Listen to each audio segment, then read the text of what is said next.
Hello, and thank you for checking out State of My Art podcast. My name is Mike Liordi, and I'm a producer, musician, engineer, DIY guy. On today's episode 18, I'm going to be talking with my good friend Joe Mosey in Buffalo, New York. Joe has played in several amazing, successful bands, and we've shared many stages together across North America and Europe. Anybody who knows Joe will tell you he's extremely humble and generous and always willing to help out a friend.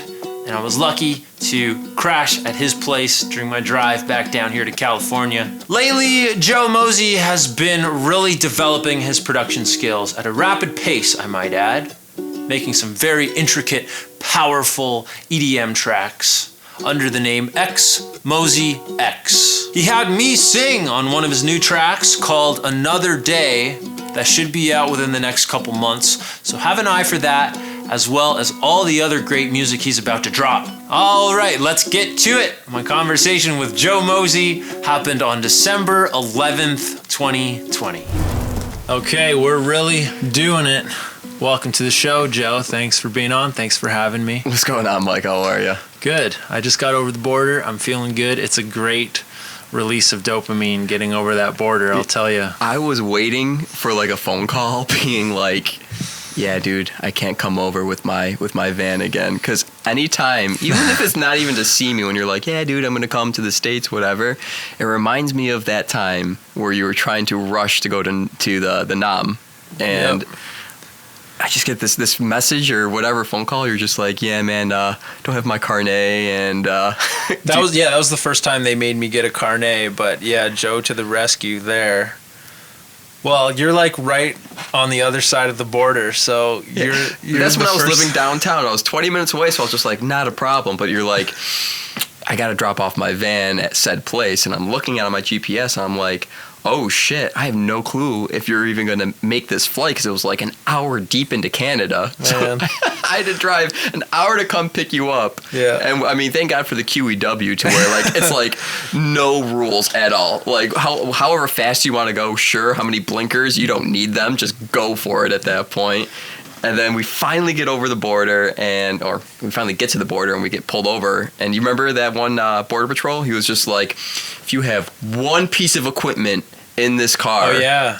They asked about the hard drives. They thought that was gear. And they're like, we won't allow you to come over ever again. We will ban you. And I was just like, oh, shit. Like, This just got real. And then by the time that they let us over, thank God.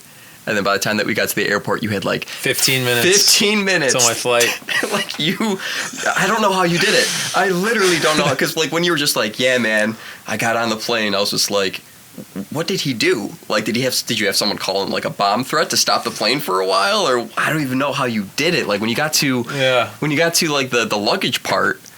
I can't remember anything from when I got to I just remember pulling up. But man, it's it's bad when every episode of this damn podcast starts with a border story with Does it really? With my friends, yeah, because that's what everyone remembers of me is either they're Canadian musicians and they have a smuggle story for how they came and played down here in the States, or an American like, yeah, remember you couldn't come do that thing with us. I mean, how often is it? Because well, actually, I've only ever been denied 3 times. You've actually been denied? Well, technically that was the second time, and it was only because I didn't have a carnet. Okay. So I guess we should clarify. What happened was I had all my gear with me. I had an East Coast tour happening a month later, so I was going to drive down with my van. I think I was going to leave it at your place. You were going to leave it at my place, yeah. Then you were going to bring me to the airport. I was going to go to NAM. And then go snowboarding in Colorado, and then come back to Buffalo, and then I'd have my van and my gear to start my East Coast tour. So I told the border that, and I guess they took it as an opportunity, and this was the first crossing in January of 2016 or 17. It was 17. So it was the beginning of 2017, which means it was my first crossing since Trump was in office. So now you need a carnet. So I called you, waited at the border. You whipped up to Canada, picked me up. We drove to Hamilton, which is halfway between my house and Buffalo. I love how you say it so modestly, though, because it was an hour over the border. I was like, watch out, good luck, everyone else, because I wanted to make sure I got there on time. And Hamilton, the reason I got to clarify Hamilton and how it's halfway is that was the only way we were making it back to the airport to make my flight. That was literally the closest place that you could drop off your van? Because I have family in Hamilton, so I parked it at my cousin's, just left it in their driveway. You pull up, I hop in with my laptop and my luggage. We go to the airport 15 minutes, and then the border still took half an hour, and then we got to the airport 15 minutes before, and they were like, if you have any gear, you better let us know, or you're going to be banned for 7 years. Yeah, man. I still owe you big time for that. No, dude, no. I was just more surprised, honestly, through that, because I love adventures and stuff like that, just random spontaneous stuff. I was more surprised rather than anything else that you made it onto that plane with 15 minutes. Yeah. Another thing they said, if we know what van you got denied with, if someone else drives that van over, we're going to find out. And I was like, I didn't even think of that, but no, that's not going to happen. Yeah, they were on your ass that day for sure. Yeah. Yeah, that's crazy, but I mean, we were talking about it before too, just minor, because I know that we wanted to hold off for this conversation. Yeah, we already had a good 45-minute podcast. I know. What were we doing? Now we have nothing to really talk about now. But it always happens.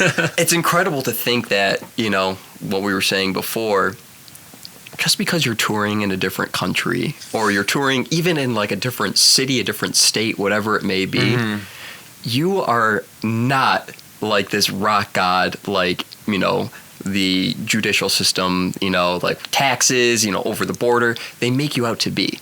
Yeah. And it's like anyone you meet though, like anyone who's not a musician, any normie, anyone who's anyone muggle, anyone who's like who just took a different path than being a creative or even knowing people in bands. Like there's 99% of people who have no idea what it's like to be in a band. That's probably shrinking now. There's probably 95% of people don't know what it's like. Or maybe they have a cousin who's toured. The border officer today said he had a brother that used to tour down. I was like, oh, cool. This guy can relate, luckily. But yeah, when you meet people at your part-time job as you're coming up as a musician, everyone at your job thinks you're this big rock star, right? And until they come to a local show and they're like, they got their sign or whatever, like they're all stoked, wearing your merch from head to toe, yeah. And then it very quickly becomes, I don't understand why you're not famous. Like, oh, okay. Like that's what I always hear from friends or when I play with other bands and their coworkers come out to see them, or their friends or their family go see them for the first time. Mm-hmm. They're like, some of them get all like, we got to make you famous, which is great. But it doesn't last long, right? After the beer, kind of washes out, they're like, oh yeah, no, that was cool, but I don't know if I have the commitment to actually make this guy famous, right? Yeah. Or there's some sort of doubt of like, if you've been at it for 5 years and you still have no success, you're still playing at that little bar. And it's so hard to explain that, like, it's a roller coaster and you don't understand. For sure. Yeah. You don't know when your big opportunity is going to come, and even when it comes, like, it might be gone next month. COVID could sweep it away. You never know. I mean, for whatever reason, it could be gone. You know what I mean? Because everything is so fickle at the same time. We were saying before, like, attention spans are measured in nanoseconds nowadays. That too. Yeah, that could be a big part of it. And the craziest thing, though, is like when people always say, I've toured, or I want to tour, right? Or I'm going on tour, right?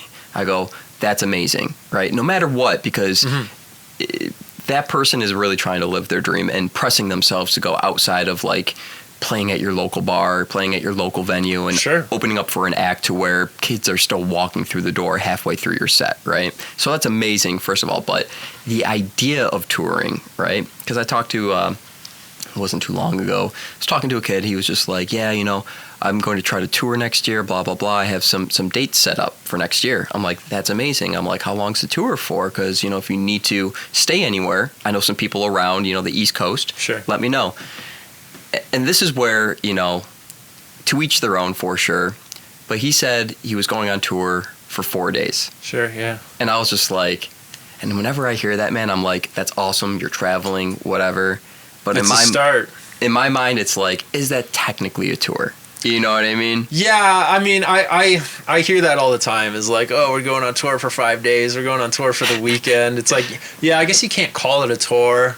It's like a run, you know what I mean? Yeah. Or like even like a one-off, because some people are like, yeah, I'm going to be gone for like a week. It's like, oh, where are you playing? It's just like California. And I'm like doing the math. Like, it takes you 3 days to get there, 3 days to get back. Oh, you have a one-off show. You know what I mean? Oh, yeah, you know what I sometimes mean? it's one show. Exactly, but it takes so long for them to get there. They're like, yeah, we're going on tour. It's just like you're going on vacation, you're playing a show, a one-off, and then you're coming back. And like, yet again, to each their own. If you want to call it a tour, fuck yeah. You know what I mean? Because technically but like, it's one of those things to where sometimes it bothers me because I have talked to people to where they build themselves so up about how they've traveled with music.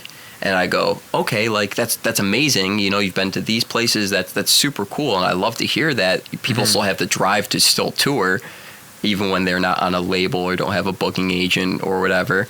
And then I always just kind of get a little upset that someone could consider, and build themselves up, put themselves up on a pedestal, Right. when they've only gone out for like 2 days. And Yeah.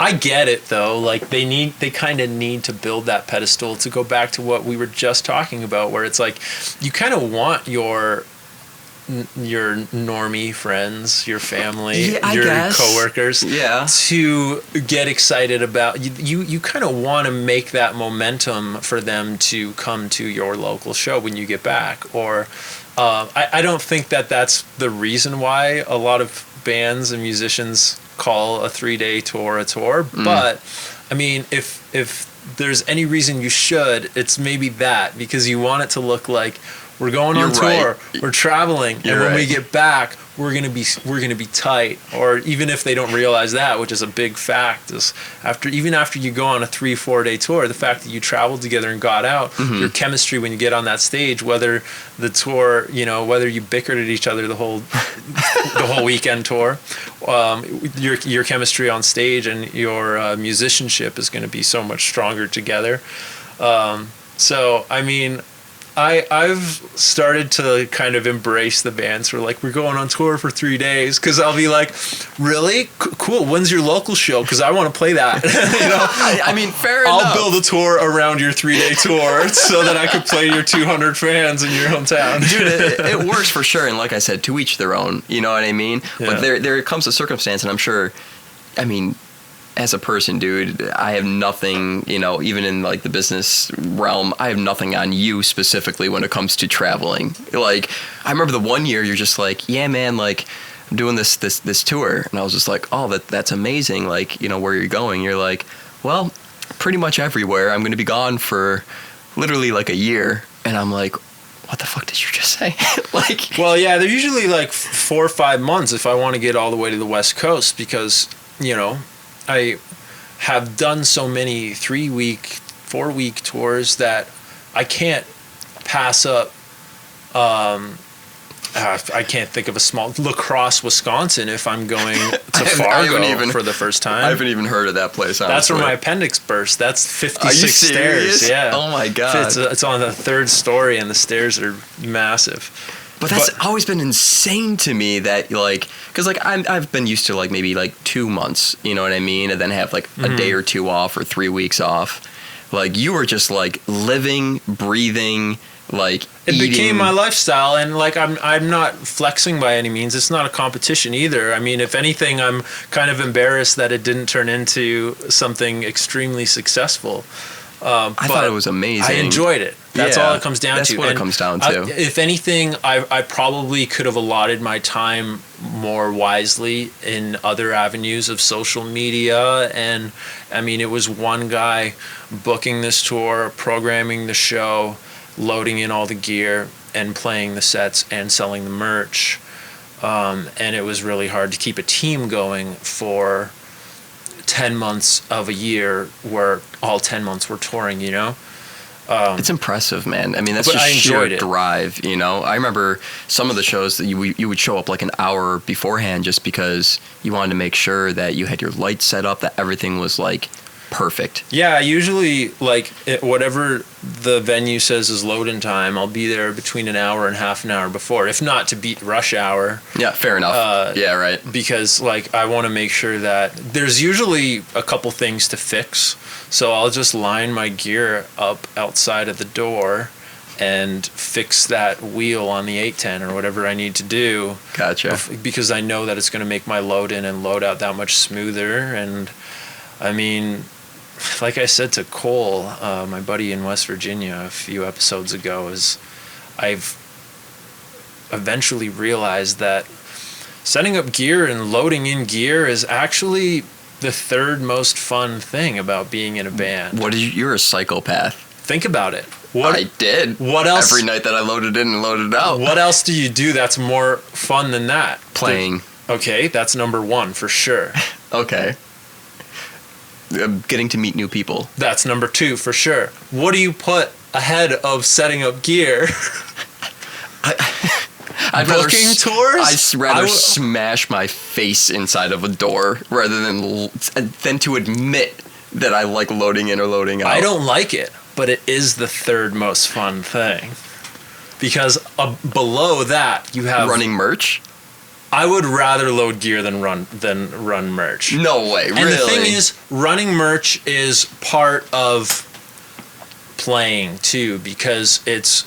Such a huge aspect. You can't do it while you're playing. No. And then after playing, it is playing. It is being the band. So being the Character. Musician is number one. Yeah. Being in the studio. Being the artist is like... Doing artist things is the most fun thing.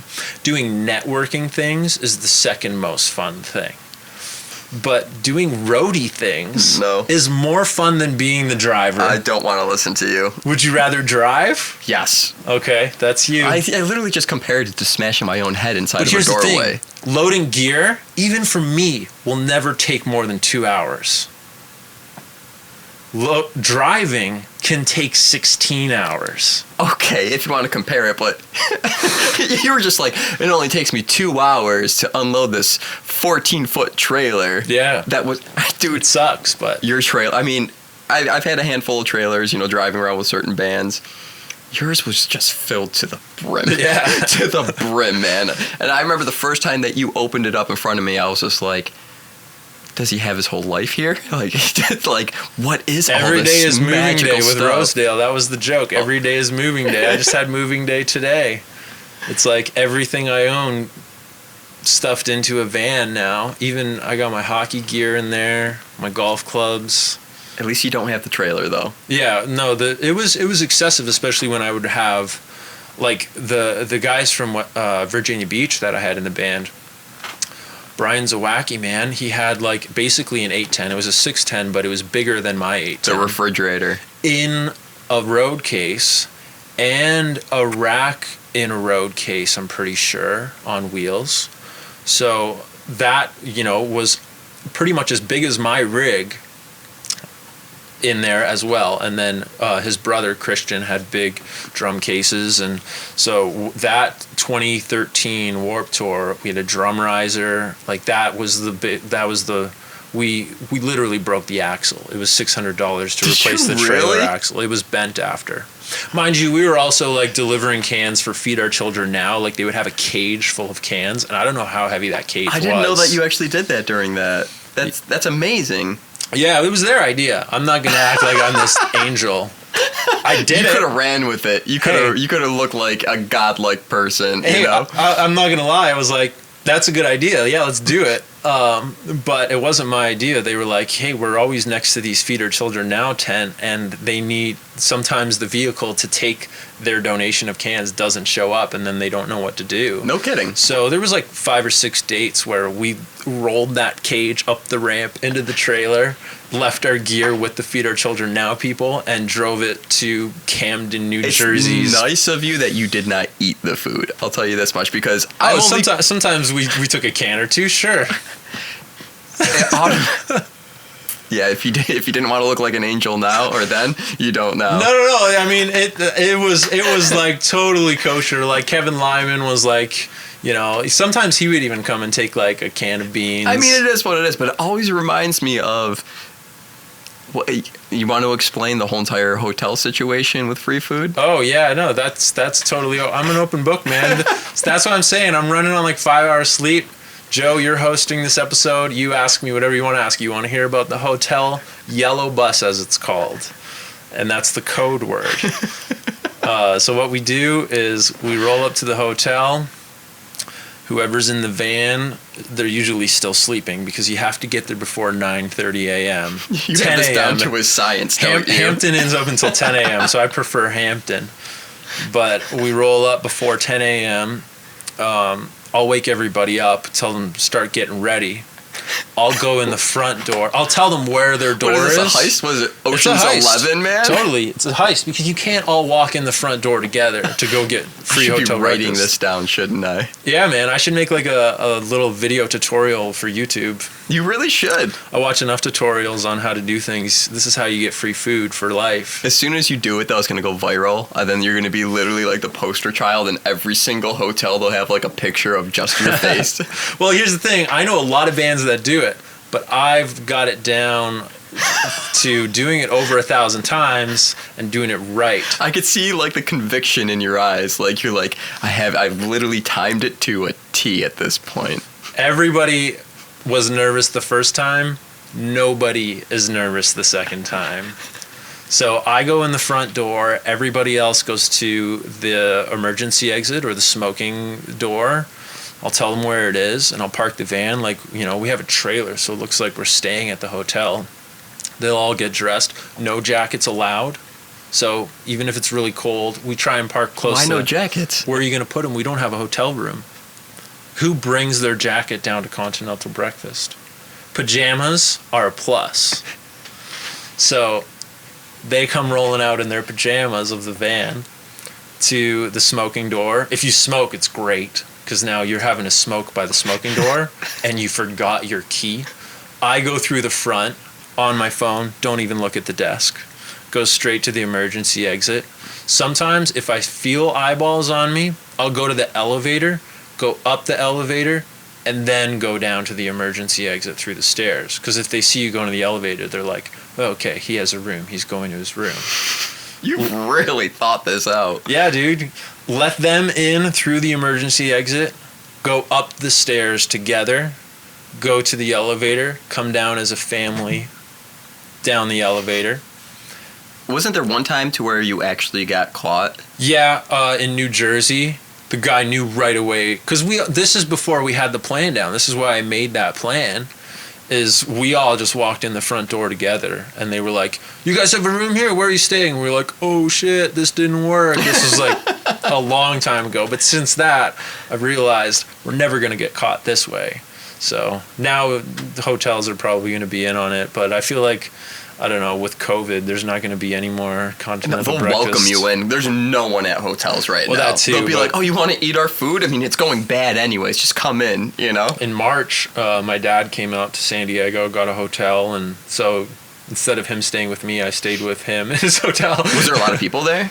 No. But they didn't have continental. They shut it down. Can't. Yeah. Well, the first day they made it so you can take it back to your room. And then this was like March 12th to 18th, like as it was shutting down. And then by like day 3, they didn't have it at all anymore. It's probably one of my favorite things, honestly, about traveling and whatnot, was literally getting that breakfast. But because I would be okay with taking it back to my room. Yeah. But like, I want to be sitting there with like 3 plates, 2 cereal bowls, like pretty much a half, like whole entire refrigerator worth of like those small little cartons of milk, and then go up for like seconds and thirds. You know what I mean? do it. I don't care. But also, especially Hampton Inn, before they got rid of their oatmeal containers, those little containers would be great. I'd take fruit for the rest of the day. I'd take a bunch of stuff to go, put it in the cooler, and get my band to do the same thing. Like, this is our food for the day. And then we get to the venue, they might have a microwave. You reheat some bacon, and you gotta do what you gotta do. Like, it's a whole entire survival mode, I feel like. Well, not only that, but like, I wasn't even doing it to survive. Like, I was actually surprisingly making decent money by the end of Rosedale's touring 10 months a year span. But I mean, you're a smart guy. I was like, why am I going to stop this free food train? The food is delicious. I feel empty without my free Hampton Inn. And also, I was, still not making much. And to get my work permit and my carnet, it's over $1,000 a year. So I look at it as Is it really? If the system is going to rob me, I got to rob the system back. Yeah, but is it the Canadian side that's making you, or is it the American side that's making you with the carnet? It's the American side that it's both of them, man. They team up. Those bullies. Yeah, they want everybody to give. The Canadian Chamber of Commerce wants their money. The Americans want more money than the work permit. The work permit used to be $325 just for the Homeland Security fee. Now it's $460. Oh wow! Just up it.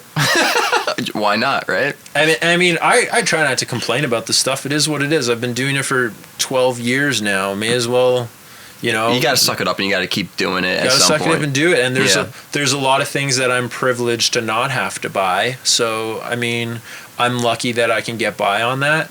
But I definitely like to spread the word about the free hotel breakfast, because you'll be surprised.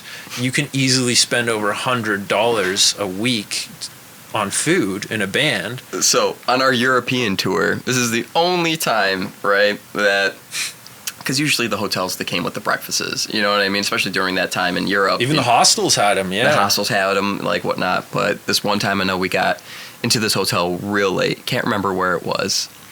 And next thing you know, we're going off, right, in the middle of the night to go try to find some water or whatever it was. Next thing you know, we're realizing that the breakfast, for the most part, for like, donuts, food, whatever, was already preset, and that door was open. Okay. We ravaged that place. It was relentless at that point. We just completely, and I mean, no one knew any better. Surprisingly, there were no cameras or whatever, but we just completely, but I've never actually gone out of the way. And that's smart, you know what I mean? Because usually those breakfasts, even when you stay at the hotel, if they're not free, they could be like $15, $20 sometimes. Yeah. And I played dumb on that game too. Have you really? Oh yeah, like hotels that I haven't even stayed at, just go in and I'm like, oh shit. Judging by the cutlery, this is a paid breakfast. But I'm already here. You gotta own it at that point. Yeah, so I'll just be like, just sit in the corner and hope they don't come and ask. And sometimes they do, and sometimes I'm just like, oh, I thought it was continental. Like, it looks totally continental. Like, there's no one here to seat us. As long as there's no one at the front to give you a table. Yeah. Then I'm just like, what are they gonna say? And then they ask what room I'm in, but actually they ask less when that's the case, because they're like, we don't care, we're our own private restaurant. Oh, they didn't understand, they didn't know. Fair enough. We'll just charge the hotel. Meal voucher, exactly. Yeah. What's really the one hotel, it's the Holiday Inn Express.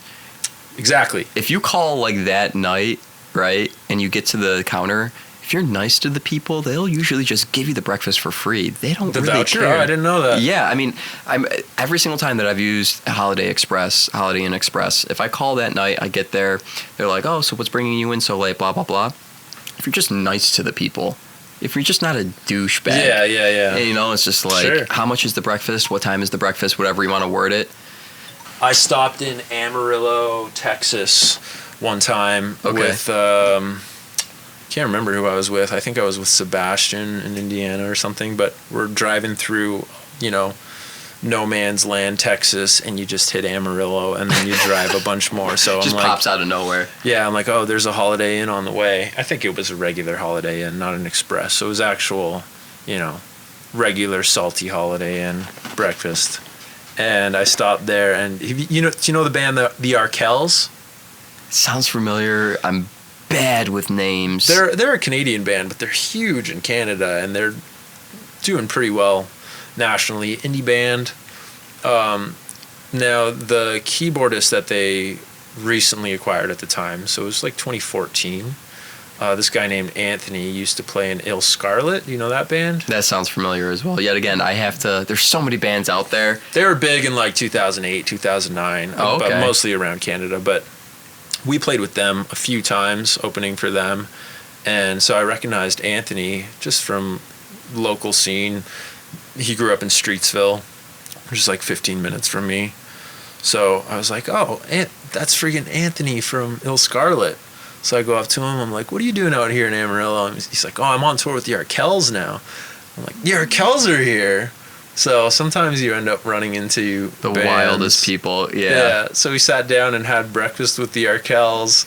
They didn't know that we weren't staying at that hotel. But oh, no shit. Yeah, they were on tour staying at the hotel. Good guys? Oh, yeah, real nice guys. That's awesome. It helped that, like, I had a little bit of history with Anthony, so we were, like, talking about the shows and stuff. But yeah. Yeah, man, I should just start doing podcasts at the hotel breakfast. Hey, this is a random stranger staying at the hotel. What are you doing here? You want to do a little podcast? Honestly, if you're like in the right area and you just sit there for a couple days, you'll most likely run into some sort of band. If you sit at like a nice Hampton or Holiday Inn from 6 a.m. to 10 a.m., probably closer to 10 a.m., you'll run into someone. Yeah, someone famous is bound to come down. It's just they're probably not going to want to do a podcast. Oh my God, no. Absolutely not. I couldn't imagine. Go. Oh, I should set another timer for that camera. I got to get this, it's called Dragon 5, I believe. I can't remember who makes it, but it's like a monitor you can prop on top of the camera. Oh, nice. And it records it has a card slot. It records onto the card, so it won't stop after 30 minutes, but it's like $500. So I'm not trying to spend $500 just so that I don't. I'll get paid $500 to keep hitting. Any sort of passion, music, whatever it may be, at some point you're always just like, I just need that extra thing, you know? Yeah, at some point I'm gonna probably end up getting it, especially. Yeah, I don't know. My other camera, the one on you, records nonstop because of that app. But yeah, man, it's always like it's the things that don't really improve quality. They just improve convenience. That I cheap out on. Oh, for sure, dude. No, I do it too, 100%. You know, it's like, do I really need that extra blah blah blah? And you sit there for a while and you use the equipment, whatever it may be, and then you look back, you're like, fuck. Yeah. You know, I should have just gotten it. Why didn't I get it? I should have got it 2 years ago. It would have, like, it a lot of times it's the convenient things that actually improve your content, your quality. For sure. When like, in the back of my mind, I'm like, $500 for this monitor, I can spend that $500 on an awesome lens that's going to improve my quality. Mm-hmm. But then at the same time, you could only use one lens at a time. So now you're spending money on a lens which is going to replace a lens that you already have. So I hate buying lenses too, and I hate upgrading my software.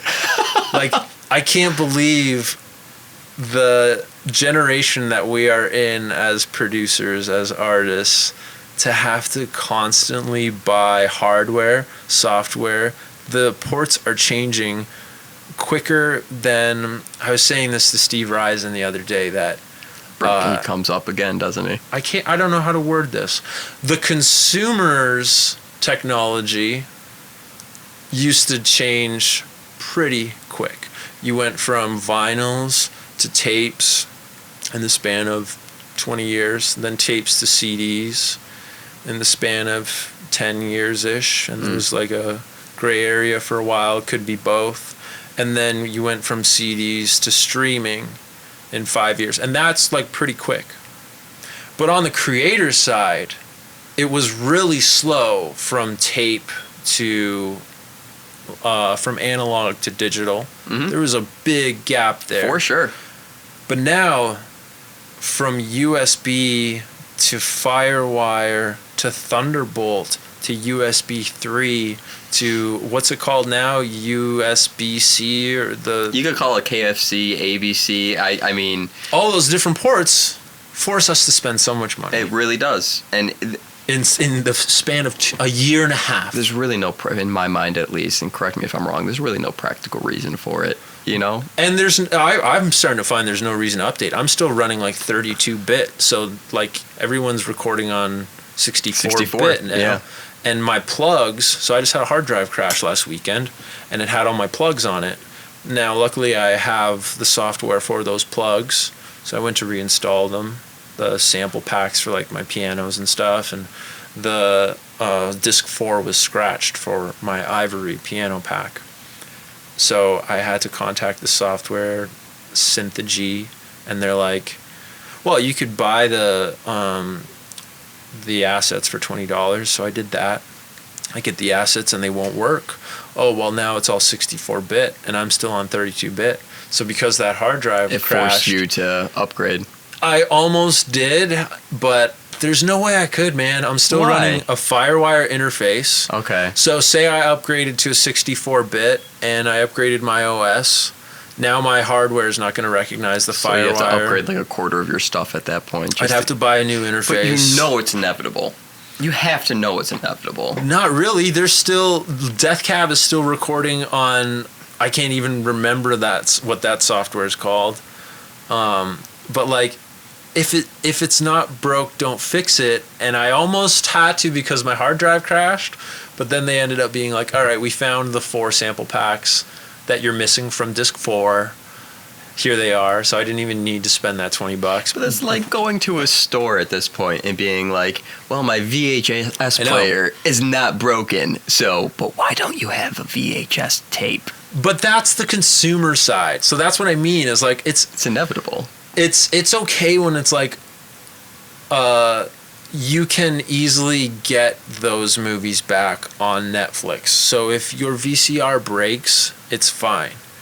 But when it's like I have to buy a $2,000 interface now, $3,000 interface because my new laptop won't take Firewire when they all did 4 or 5 years ago, like it's a business. Just like things are meant to break down and things are meant to be changed because they want the consumer. I mean, not all of it. It's not like some sort of Illuminati like conspiracy theory, but in a way it's meant to be changed so people keep going back and buying the product. Yeah, it's the same as cell phone companies. Same with everything. Cars, you know what I mean? Yeah. You know, it's one of those things to where it's going to break down. It's going to stop working eventually. With cars, there's wear and tear. With hard drives, there's wear and tear. But like, I don't find a wear and tear to my interface. If something's broken, it's a that could be fixed. Okay. There's Chris Lordalgy's still recording on an SSL 48-track board, and it doesn't matter what software he uses. He's running it all through that board, and it's his ear and that tool that make his multi-platinum records. Fair, but that's an extreme example because like the world that we live in, especially within music right now, is so incredible because I couldn't even imagine, 20 years ago at this point, right? Yeah. Being able to have the capability of sitting down in your home. Sure. You don't even need a big PC. Just having a laptop and being able to create music instead of back then, even when I was a teenager in early 20s, you pretty much had to go to a studio in order for you to record. Oh, no, yeah, I'm not taking anything away from that convenience. That is amazing. It's incredible.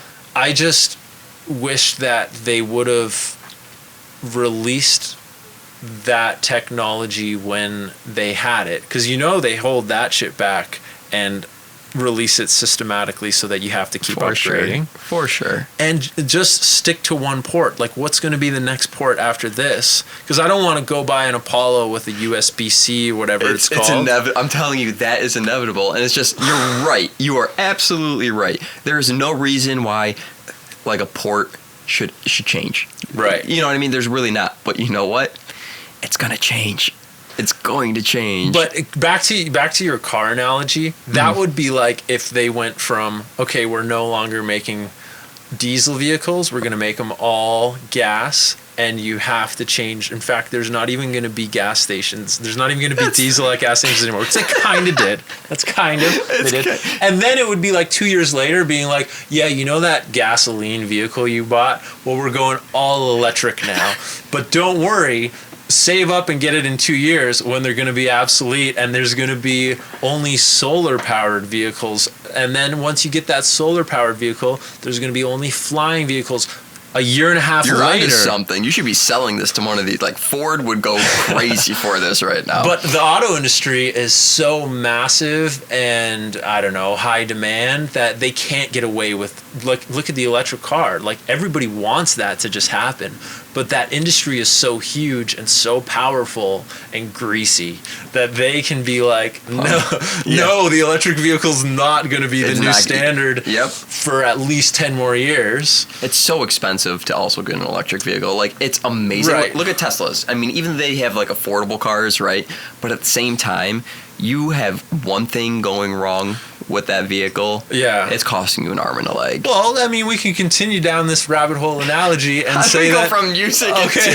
No, let's go. Okay, let's go. So now the battery. The problem is the battery takes a while to charge, right? So now, because you can't charge the battery up that quick, someone driving from Toronto to California like me could never take a Tesla. You would have to keep pulling over and charging it.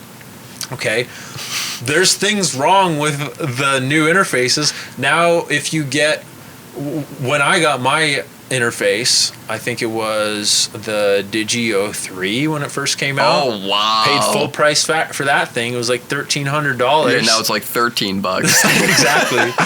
So I got that, and then I was like, all right, now I want to get the new OS.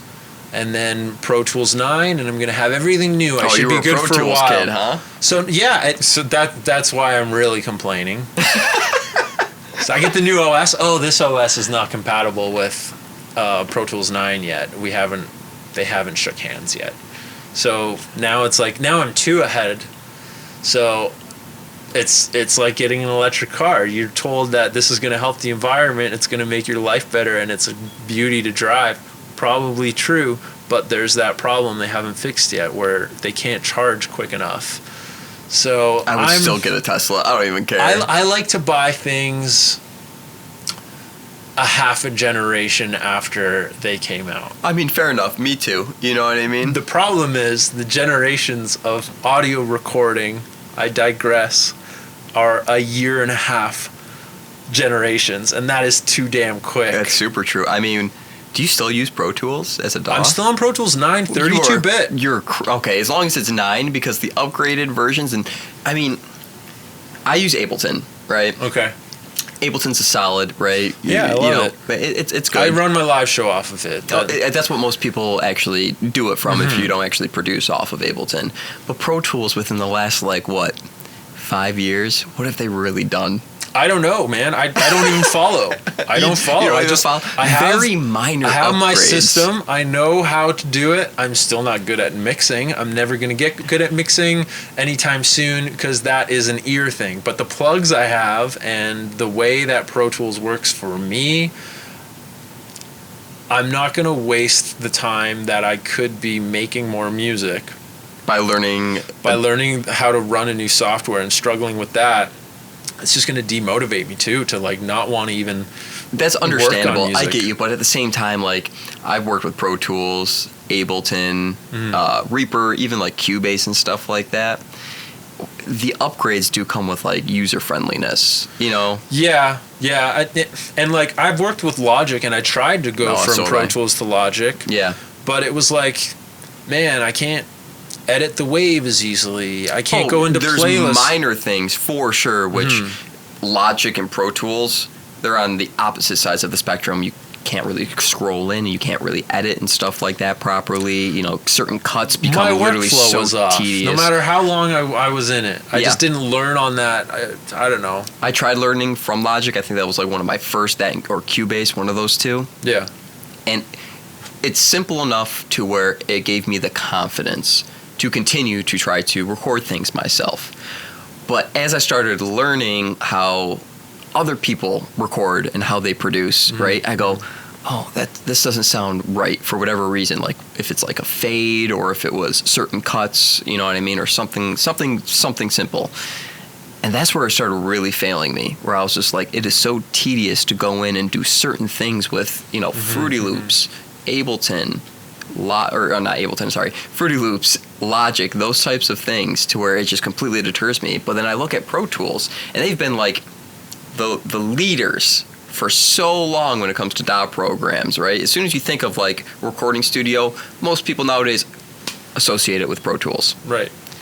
But I feel like they just stopped caring. Like they were like that father that was like, all right, son, I'm going to go out for a pack of cigarettes, and then just never fucking came back. Well, at some point though, like I feel like there's nothing I can't do on Pro Tools. So what do I want them to change, you know? No, that's true, but I'm just saying it's like having this like golden ticket, right? And then instead of like distributing it or turning it in for whatever magical prize it may be, they're taking just little rips and they're like, well, it's a small progression for sure. It's so small, and from like the company that they are, there's certain things to where, like, perfect example, you're still working with 9. I'm pretty sure that this was this version. When you would go to bounce something down. Oh, yeah. You already know. I like it. You have to listen to the whole song. I like it. I have to listen. It would drive me nuts. I mix these podcasts, these hour-long podcasts. Oh, God bless I use you. my Pro Tools, my Waves plugs. You have to listen to this voice for an hour as you bounce this down? When I do the podcast, I just bring the volume down and work on something else on my Hackintosh. But I like that I am hearing exactly what is being bounced. You're smiling because you automatically, as soon as I said bounce, you're just like... I knew what you were going to say. Yeah, sure. It bounces in real time, and a lot of people are annoyed by that. And if you're oh my God, yeah, bouncing a 24-hour thing, then yeah, that's rough. It's rough that you can't go work on other things. But I mean, I need an excuse for a break, and if the break is you have reached the finish line, now go take a break, I'm okay with that. I've reached the finish line. I just like being able to just click a button, and in the matter of 60 seconds, yeah, it's there, it's done, depending on how big, you know, because like some of the stuff that I'm doing nowadays, yeah, it's like the song that I did with you hasn't been released yet. Yeah, we got to plug that. I know. What's the song called? It's called Another Day. Another Day. As you know, because you sang those same words about 5 different times. It's a catchy tune, man. I can't wait for it to come out. Thank you. It means a lot, especially coming from you. Like, side note, honestly, like, I was telling my friend that you were going to be coming over, and I'm like, I've known this kid for years, and when I first started, I remember the first time I met you, like actually met you and got to sit down and talk to you. It was over at my grandfather's house when I was still living over there. Really? We were at my kitchen table, and this was like you were beginning a tour. It was, you know what I mean? You're looking yet again. Dude, the blur conversation. Yeah, man. But you know, there was something to look up to for sure. And you have this on film now, so like I can't take it back at this point. Everyone's pumping my tires on this podcast. No, man. I'm just saying, man. It's just like, Thanks, well, I mean, man. I know you genuinely mean it. I appreciate it, man. I mean, yeah, I try not to give or brown nose or anything like that. And before I go back into the other part of the conversation, it's like your work ethic, and like when I first starting off, and I'm not that big either, so you know, I'm not trying to put myself on a pedestal or whatever. I was just like, holy shit, this kid is working his ass off. He's doing everything himself. Like, it was something to admire, for sure.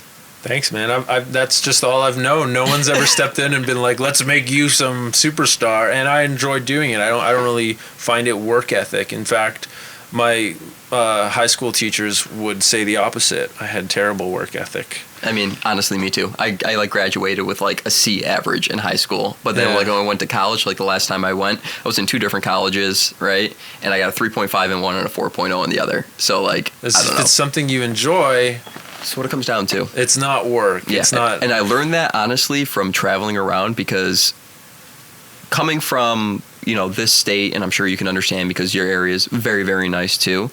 There's certain people that I learned when I was actually on the road that they didn't have good schooling. They live in the middle of nowhere to where their town is literally like a stop sign and a gas station.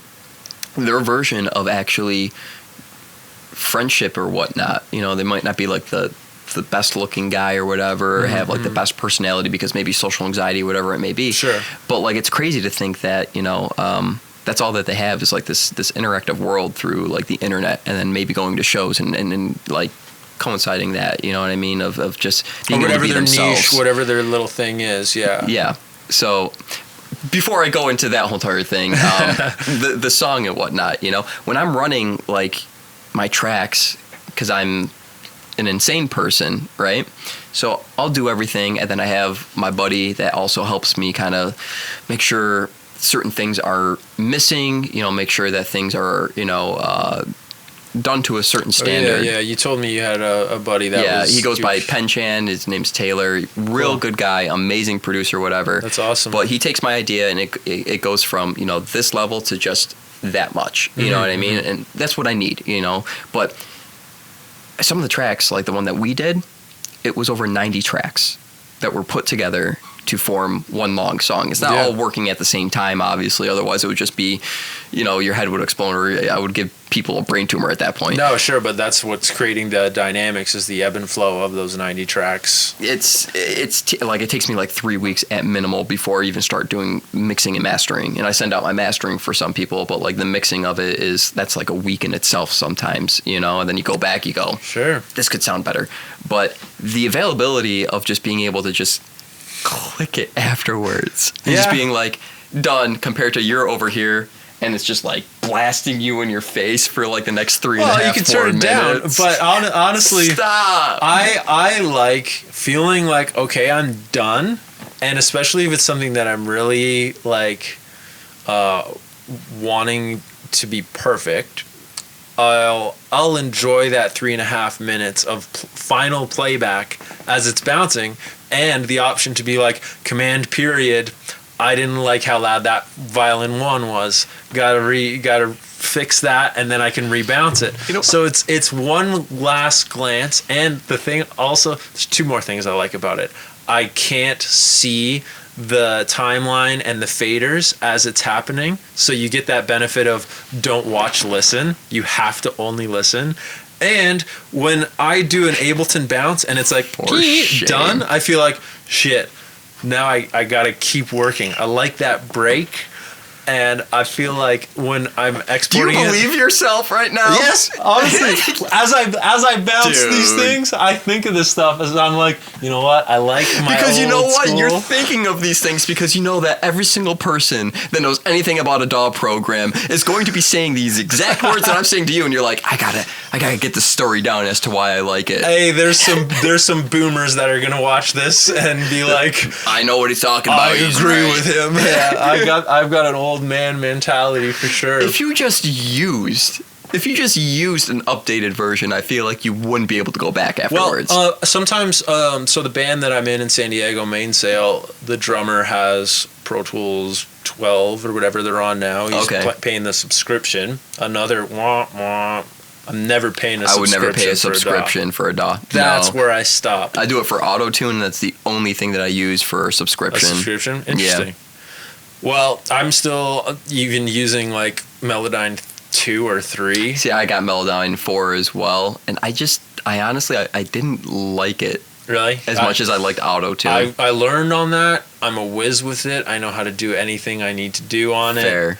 And my goal is to not use it ever, or use it as little as possible. Yeah, right? I mean, small, scent corrections for sure. But if you're really having to bend some notes and stuff like that, it's like, nah, dude. No. I mean, I might maybe get away with it more than you, because you playing live, me, I press a button. That's all I got to do. Right. The track just plays itself at that point. Well, anyway, when I do things on his computer, which is very rare, like sometimes he'll track his own drums for a demo that we're doing, and then I'll be like, all right, let me get in here and add bass, so it's already on his computer. And there are things that I enjoy about it, like I like that I can actually adjust the volume, the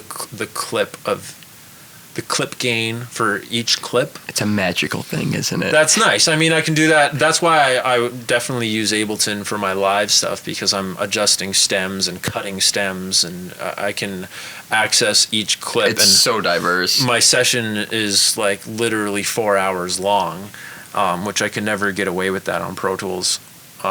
But there are things that I like about the new Pro Tools on his, but I like that it's very similar to Pro Tools 9. There is not much that changed, because if there was a lot that changed, I would be like, Isaac, help. Oh, I don't like this experience. Let's do it on mine. No, I mean, I understand where you're coming from. If it's not broken, why fix it?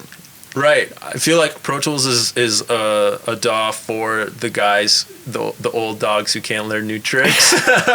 You're smart enough. You are smart enough to learn it. It's just you refuse. You are stubborn, my friend. I want to learn new tricks outside of audio production. I like my tricks that I have for audio production, and I like learning new tricks within that DAW, but I don't want to have to go learn a whole new... I feel like I'm going to be like, for the first...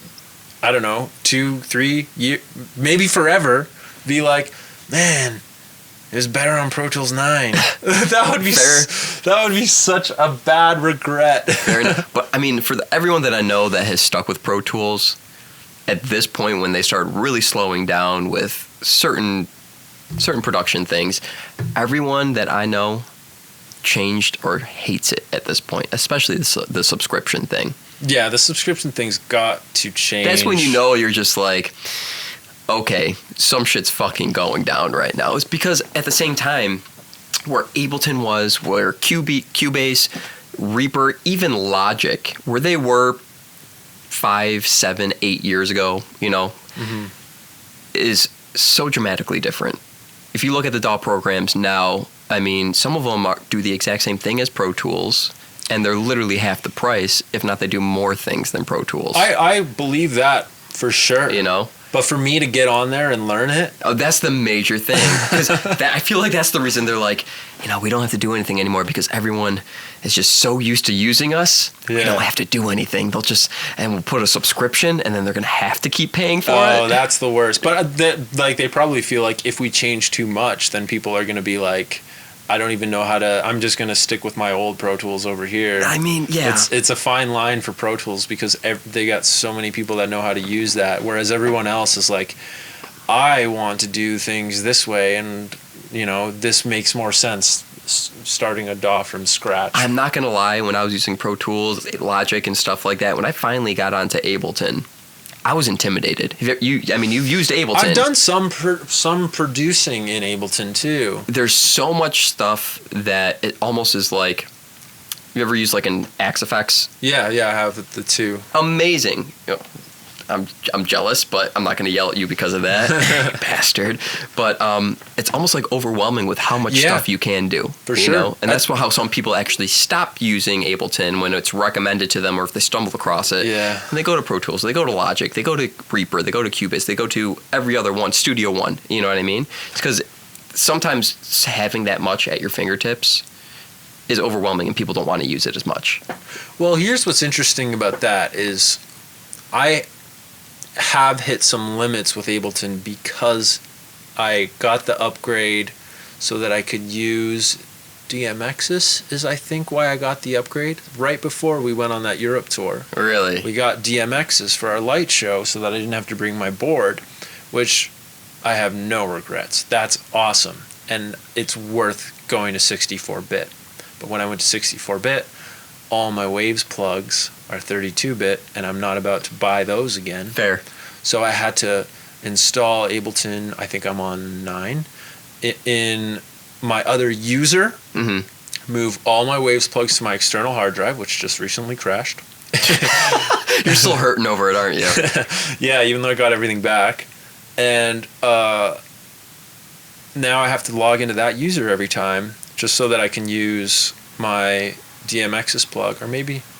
Oh, and then I was using Ivory in the Ableton set in Europe because I bought. I don't know if you know this. I bought all my gear on Amazon, Europe. Okay. Shipped it. Remember the first show we made a detour? Yeah. Our van? Well, your van made the detour, yeah. To go pick up all my Amazon orders, which were lights, Is that what it keyboards. was? I ordered over $700 worth of gear on Amazon, just cheap like Chinese lights and keyboards way before the tour started. I did not know this. Picked them up, and then we stayed 2 days here. after the tour, and me and Chris took an Uber to the post office to return it all. We sent it Are all you back to serious? Amazon and got all our money back. You actually got the money back. Yeah. No kidding. Mic stands, everything I needed that I didn't want to fly over, I ordered on Amazon, and I programmed on DMX's what those lights were going to do in the van and a little bit on the flight before we got there. Like once the order got to my friend's house, I got him to send me the user manual of how those lights work, and then I was like programming them before I even got them. And then I got all my money back at the end of it.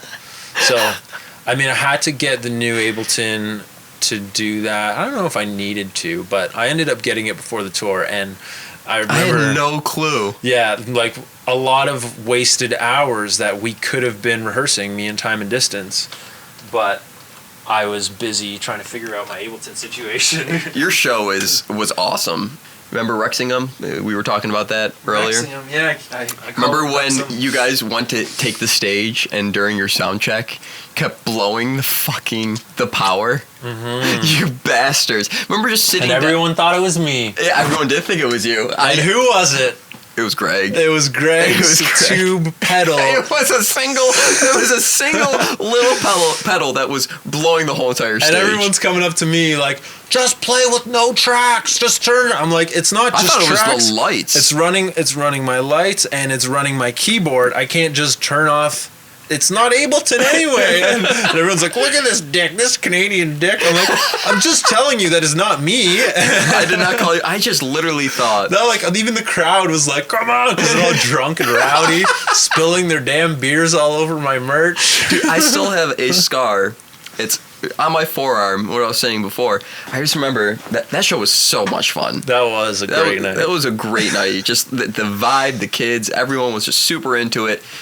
Super drunk, but super into it. I just remember playing, and then it was like halfway through the set, I look up, right? Hit the note, and I go to, I think it was like tune or something, right? And I look down, and there's just blood coming down my forearm, right? Oh, yeah. So I look at Therese, the manager, the tour manager, right? And I go, what the fuck is this? She looks up, her eyes get really big. She's like, what the fuck did you do? And I'm like, I don't know. And she just goes, what do you want to do, right? And I was just like, give me that duct tape, right? So I duct taped my forearm, played for the rest of the set, right? And the catch of the whole situation is, I didn't realize over in Europe, and we were over in England, you have to go to a pharmacy in order for you to get Band-Aids or anything.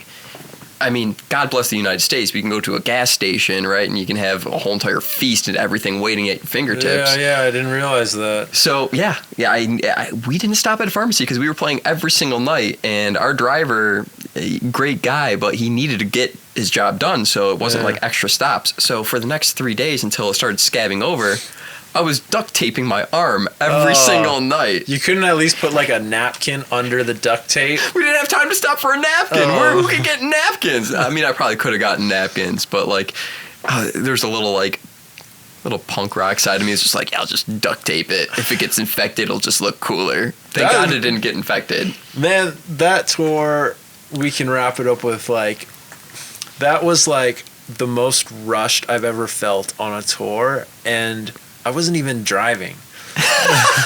You know? Like, I felt like I had way less responsibilities, but we were constantly like... I know exactly what you're saying. Barely gonna make it to load-in, and then we're barely gonna make it to the next load-in if we constantly work. Yeah. It was like, what? It was the craziest thing, and I want to first say, like, thank you to Nate for setting that whole entire thing up. Like, it's an experience that 21 shows, 21 days. nonstop. Yeah. Nonstop. And then they went on to Russia and stuff like that. Yeah. And I wasn't allowed into Russia, so I flew my mom. You didn't know yeah, that, did you? I remember that. So, yeah, I mean, it was in Amsterdam was our last show. Tripped my balls off. Did you know I was tripping during that? So, okay, this is my sheer logic, right? So I didn't start drinking until I was 26, right? And during that time I was like 24, 25, whatever it was. And no, I was 26, so it was probably right after a European tour I started actually drinking. So regardless, I never get fucked up while I'm touring. I don't drink, I don't do any drugs, because everyone else is doing it. I'd rather drive and get to my destination safely, right? There's logic right there. But last day in Amsterdam, I'm like, I got to do something, right? So and I haven't gotten fucked up. I don't smoke weed. The last time I smoked weed, I was like 18, 19 years old, right? So I'm like, I got to take truffles, which are hallucinogens, right? Really? Yeah. So I take the lowest grade, right? Okay. And we're walking around and I'm feeling great, whatever. And, the people I'm with, cool, whatever. So we run into Johnny, right? The guitar player for iSet at the time. I love Johnny. And he's just, a good guy. Yeah. He is. I miss those dudes. I really do. But I run into him, right? And he goes, I got the highest grade of mushrooms. And I can't eat all of these, right? So I'm body tripping, right? So, like, I'm not seeing visuals, too much of visuals. Sure. I'm just feeling like I'm tripping. Have you ever tripped before? Yeah, I've done mushrooms. So you understand. Very microdose. I'm a microdose kind of guy. Cool. So, like, you understand, like, the body trip. But my logic during that time when he said, I can't finish these or I can't take all of these was, sure, dude, I will split them with you. If I take the highest grade and the lowest grade, I'll meet in the middle. Sure. That didn't work out like that. No, I was all the way up here, right? Yeah.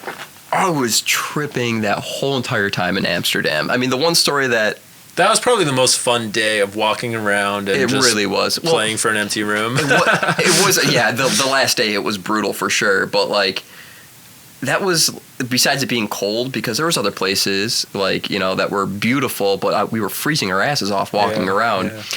Easily, though, probably the best. I wish, honestly, that I wasn't tripping as much because I feel like I have a harder time enough remembering these places that tripping, I was so focused on being like, don't act stupid, don't get lost. Don't worry, you didn't miss. I don't remember a single thing I saw that day either. I just remember it was fun. Dude, I remember I was sitting in the alleyway and everyone else that was tripping that I was with, Matt and his girlfriend, right? They go into a coffee shop. I don't smoke weed. It gives me anxiety, right? So I'm like thinking to myself, I'm like, I haven't eaten all day. I need to go get something to eat, right? So I walk out into this alley because I find on my phone, it's magical that I was able to navigate my phone, first of all, that there was a Subway, right? And I'm like, Subway, I know what that means. I know what it is. I order there from all the time at home. I'm like, I could go there and I can get food without fucking up or getting lost. It's literally probably about 50 yards away. I walk out of the alley into the crowd, instant panic attack, walk straight back to exactly where I was standing, right? Shit. So I was just like, no, I got to do this, right? So finally muster up the courage to get the Subway. And I'm standing in line, right? Standing in line and I'm like practicing everything. I'm like, foot long, wheat, turkey, lettuce, blah, blah, blah. I like, right? So I get up there. Everything goes great, right? I go through the line like I'm a pro. Like, I'm like, there's no way that no one believes that I'm fucking tripping. There's no way. So it comes to the end and he goes, what type of dressing do you want? I go, mayo. He goes, we don't have mayo. Instantly, I'm tripping, right? My brain just goes, and I'm like literally thinking to myself, what the fuck does he not mean he doesn't have mayo? Yeah, I thought Europe, they put mayo on fries. Right? And I'm like, there's no mayo. I'm at a Subway, right? I'm totally at a Subway. Is it like blah, blah, blah? And I'm realizing as I'm coming back into reality from my own mind that I've been staring at this guy blankly with my head turned, right? And this guy's looking at me like, what is this kid fucking do? Yeah. I just looked at him. You're in Amsterdam. You probably knew. I just look at the guy. I'm just like, plain, right?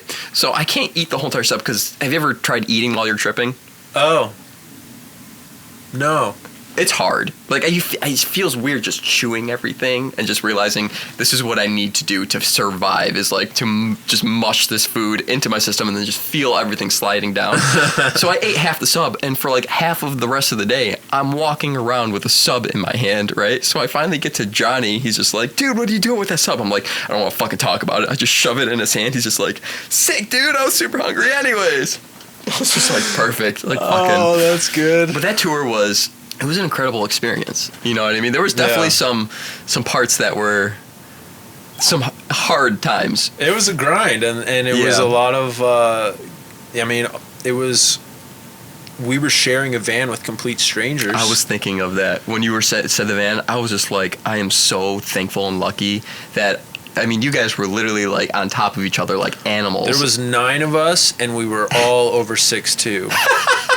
except for Jack. Yeah, except for Jack.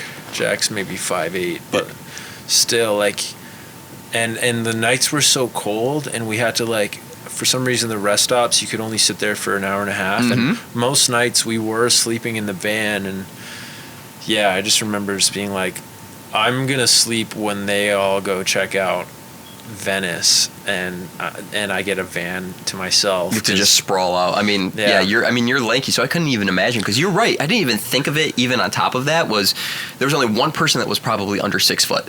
Yeah, and you guys were just piled onto each other, and like that's respect right there. Like, I mean, there was some days I would try and go sleep in the rest stops, like in the Burger King. Oh yeah. And then there were some days that I just would pull an all-nighter and write blogs and edit video in the rest stop or in the van.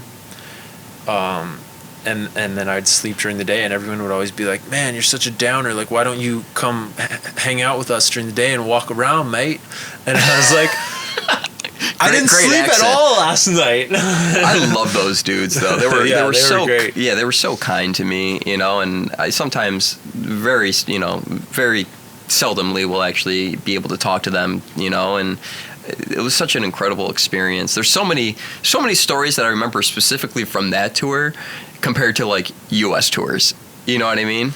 Yeah, it can become all a blur when you're just like, you know, back in Pittsburgh, you know. It's so hard to explain to people too, because they're like, you know, what's tour like? Blah blah blah blah blah. And like sometimes, like even when I try to explain it, which usually it's very hard for me to explain without making it sound either like amazing or like finding that middle ground. You know what I mean? Without it be sounding like the most amazing thing when like the reality of the situation.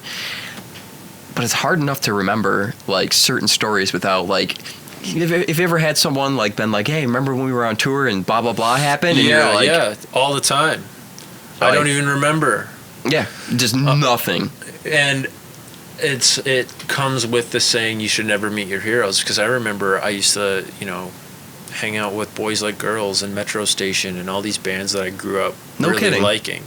And they'd actually like bring us backstage in Toronto, and we'd party with them, and then I'd see them 5 months later, and sometimes I'd be like, hey, remember us? And they'd be like, well, to be fair, they would be like, yeah, those are our boys, like security, bring them backstage. And then we would be like, and then you guys were driving that mini bike, and they were like, mini bike? Oh. We don't.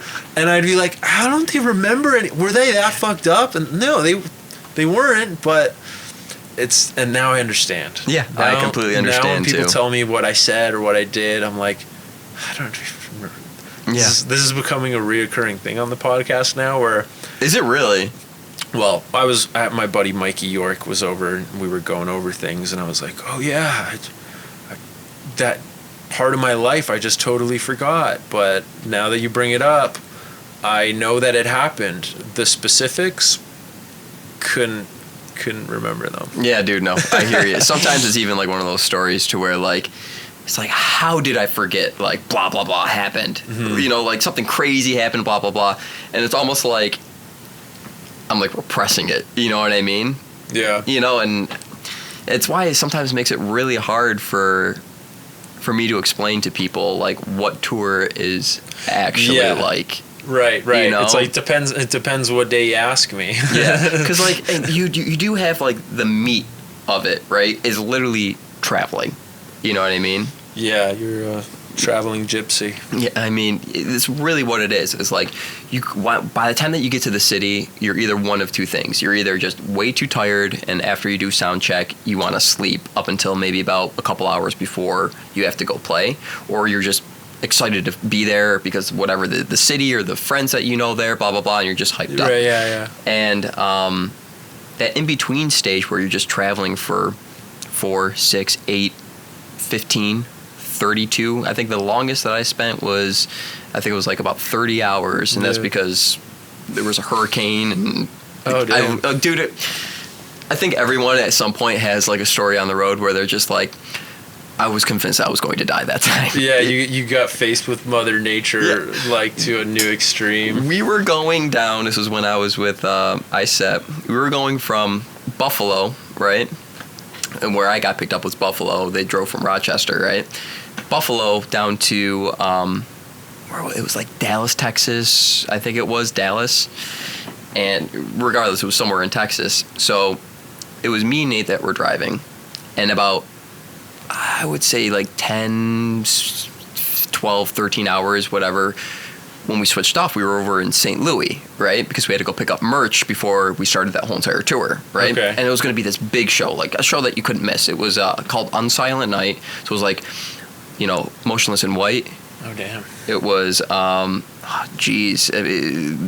Palisades was there. It was really cool. The White Noise when they were a band. It was, what's that one big band from Texas? They're like hardcore, deathcore type of band. Upon a Burning Body was playing there. It was like this huge hyped up show, right? There were supposed to be thousands of kids that went, and there was thousands of kids that went there. But when I switched off, right, wasn't until about 5 hours into it where we started getting warnings about how there should be a hurricane around that area. Yeah, Now this is my version of the story while everyone was really sleeping. As I was driving, right, the first handful of hours, nothing. As I got deeper into it, it was like trickling on the windshield, just rain, just basic rain. So I'm like, this is not that bad. Next thing you know, it's really raining. I'm convincing myself like, this is the worst it's going to be, dude. You're hauling a trailer too. 14-foot trailer, yeah. By the way, halfway through this trip, right when it's starting to get real bad, we're realizing that the top hatch to the to the trailer is cracked. So I literally at one point had to get off, jump up there, and wrap duct tape in a bag over it to stop leaking onto our equipment. Yeah. But anyways, then it starts getting really bad as I'm driving, right? And I'm just like, all right, no, we got this, right? And you ever been to that point where it's so bad of weather that you're almost like talking to your car and you're like petting it and you're like, we got this, dude, we got this. A couple hours go by, it's getting worse, right? And I'm like praying to God at this point. I'm like, I'll stop watching porn. I won't smoke cigarettes anymore. Just get me through this. Literally, we get to like Oklahoma City. I'm driving 10 miles per hour. I can't see anything coming through the windshield. It's raining that hard, right? I'm hydroplaning at 10 miles per hour. I just literally look back at the guys as they slowly start waking up, and I'm like 17 hours behind the wheel at this point. So I'm jacked on adrenaline, just running on pure adrenaline, right? And I just look back at the guys, I'm like, yeah, we might die here. And he just said it so confidently and so, like, just so... just very brought down to where it was just like I was accepting that I might die, and I just remember seeing everyone pop up from the bunks. Didn't say anything. They looked at each other and then just slowly went back down. It was just like we all accept that we might die, but we made it to the show.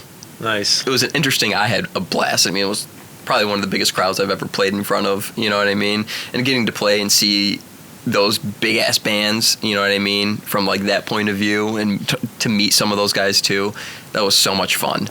But I feel like everyone does have a story. Yeah, like we were saying, when you're out living like a traveling gypsy, you're bound to run into some sort of trouble, nature near-death experience. I mean, for sure. I mean, if you look at it on like on a logical basis, right? The more that you travel. And like most accidents, let's say you're going to the airport, right, to go on vacation, you're more likely to actually get into an accident within the first 10 miles of you going to the airport than you actually crashing on like the airplane. So for us to travel, especially you are an anomaly. You are literally a living, breathing, walking anomaly as to how you haven't like gotten to such a bad wreck. Well, I've had a lot of weird car problems where like my transmission would skip and my whole vehicle would spin around. And luckily no one was beside me. But yeah, and statistically, dude, you should have been in some sort of, I mean, knock on wood, I'm not trying to be that guy right now. Yeah, I'm about to drive 36 hours after this. All right, we'll skip this part of the clip. We'll just cut it out. Man, I mean, we're an hour and a half in. I gotta edit all this too, Joe. Okay, fair enough, dude. Thank you for being on, man. I appreciate it. Check out, what is it on Spotify?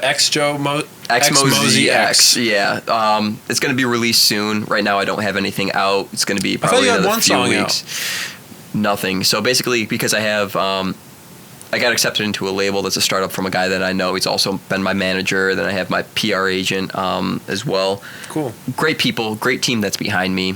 But with everything that's going on right now, it's proper steps. Compared to, a year ago, you just had to flush it out. You know what I mean? It's like you got to gather it. If it's, you 2 months to do it, in and out, have everything set up.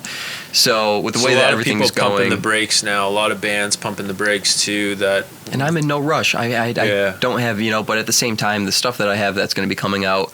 I appreciate your compliments on the one song the couple songs that I showed you. Yeah, man. But I'd rather take my time and do it correctly, And I feel like, I know you have to edit this, and I'm sorry, but no, you're good. Just one last notice. Like, I feel like that's the main thing that a lot of bands have problems with. They rush it. Yeah, no, I'm guilty of it too. Everything that I finish, I'm like, oh, I can't wait for people to hear this. I want to put it out. Happy. Yeah, but you gotta have a plan and you gotta release it. We gotta have a part 2, Joe. Yeah, I'm totally, dude. You are welcome. You're right across the border. I mean, it's hard enough getting through. What turned into usually like an hour drive is now like 2 hours at this point because of all the stops and the checks and paperwork and whatnot. But you're more than welcome to come over. I would love to do a part 2, honestly. Thanks, man. Well, my work permit's up in the beginning of June, so as I'm driving back, maybe I'll pop back in for part 2. You always have a place here, dude. 100%. Cool. Thanks again for doing it, Joe. Thank you for having me, dude.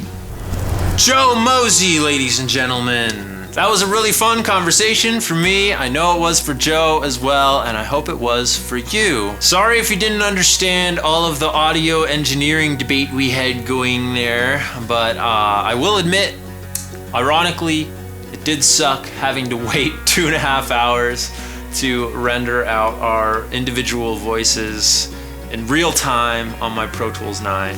But hey, it's done. We made it to the finish line. Another episode in the books. Another deadline made. So thank you, Joe, for your time and your studio to make this episode possible. So I forgot to hand Joe a bottle of Vocalese on camera during the episode, but I did remember to leave him one on my way out, and he has been enjoying it. And you too can enjoy your own bottle of Vocalese for 15% off by using this link beside my head. I'll leave it in the description as well. In fact, that link will get you 15% off your entire order. They make more than just a throat spray. They make a bunch of all-natural musician wellness products. So check out their website. Thanks, Vocalese, for hooking that up. Thank you for checking out this episode. If you enjoyed this episode, please tap that like button. If you'd like to see more podcasts like this one, be sure to subscribe on YouTube and click the notification bell. Follow on Spotify or wherever you're hearing this podcast. You can leave a review or comment. I'd really appreciate that. And I hope to see you next week for another episode of State of My Art Podcast.